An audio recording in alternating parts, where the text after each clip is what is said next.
Հանրապետության նախագահ Վահագն Խաչատուրյանը մայիսի 18-ին Վատիկանում մասնակցել է Հռոմի Սրբազան քահանայապետ Լեո 14-րդ պապի գահակալության հանդիսավոր արարողությանը։ Միջոցառման պատվավոր հյուրերն էին Իտալիայի նախագահ Սերջիո Մատարելան, Պերուի նախագահ Դինա Բուլուրատեն եւ ԱՄՆ փոխնախագահ Ջեյմս Դեյվիդ Վենսը։ Հանդիսավոր արարողությանը ներկա էին ավելի քան 150 պատվիրակություններ աշխարհի տարբեր երկրներից եւ միջազգային կառույցներից։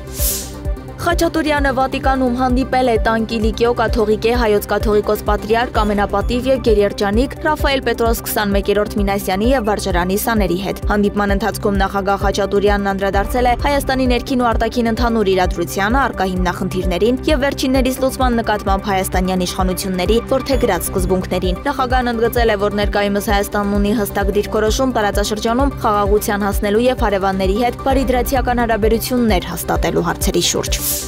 Հայաստանը Կիպրոսին առաջարկել է գործակցության աստիճանը բարձրացնել ռազմավարական գործընկերության մակարդակի։ Կիպրոսի ներկայացուցիչների պալատի նախագահ Անիտա Դիմիտրիուն իր հերթին դրական է արձագանքել այդ առաջարկին։ Կիպրոսի ներկայացուցիչների պալատի նախագահի հետ համատեղ մամուլի ասուլիսի ժամանակ այս մասին հայտարարել է ազգային ժողովի նախագահ Ալեն Սիմոնյանը։ Նա նաև հայտնել է, որ Դիմիտրիուի հետ հանդիպմանը քննարկել են երկկողմ հարաբերություններին առնչվող տարբեր հարցեր։ Պաշտպանության նախարար Սուրեն Պապիկյանն ընդունել է Հայաստանի Հանրապետությունում Հունաստանի Հանրապետության արտակարգ եւ լիազոր դեսպանին, նաեւ պաշտպանության հարցերով կցորդ գնդապետին։ Հանդիպման ընթացքում քննարկվել են պաշտպանության բնագավառում Հայաստան-Հունաստան գործակցությանը վերաբերող հարցեր։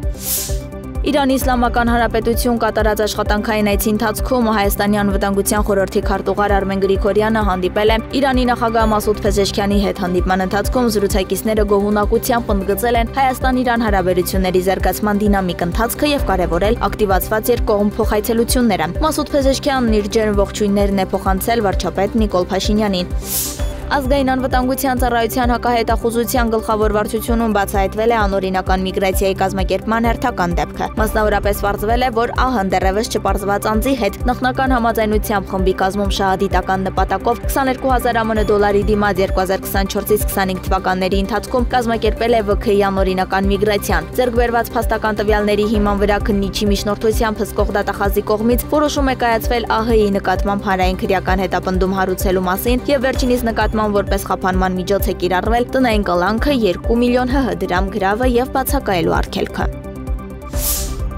Կիրակի մայիսի 18-ին կայացած Լեհաստանի նախագահի ընտրության առաջին փուլում ըստ Exit Poll-ի 13 տեխնացուից ոչ ոք չի ստացել հաղթելու համար անհրաժեշտ ձայների 50%-ից ավելին։ Ձայների 99.7%-ի հաշվարկից հետո իշխող քաղաքացիական կոալիցիայի լիբերալ պահպանողական տեխնացու Վարշավայի քաղաքապետ Ռաֆալ Տշացկովսկին, որը ստացել է ձայների 31.2%-ը, եւ ազգային պահպանողական իրավունք եւ արդարադատություն կուսակցության տեխնացու Կարոլ Նավրոտսկին, որը ստացել է ընտրողների 29.7%-ի աջակցությունը, կանցնեն երկրորդ փուլ։ Այն կկայանա հունիսի 1-ին։ Ըստ լրատվական գործակալությունների Լեհաստանում ընթացող նախագահի ընտրությունը համարվում է վճռորոշ երկրի քաղաքական վեկտորի առումով։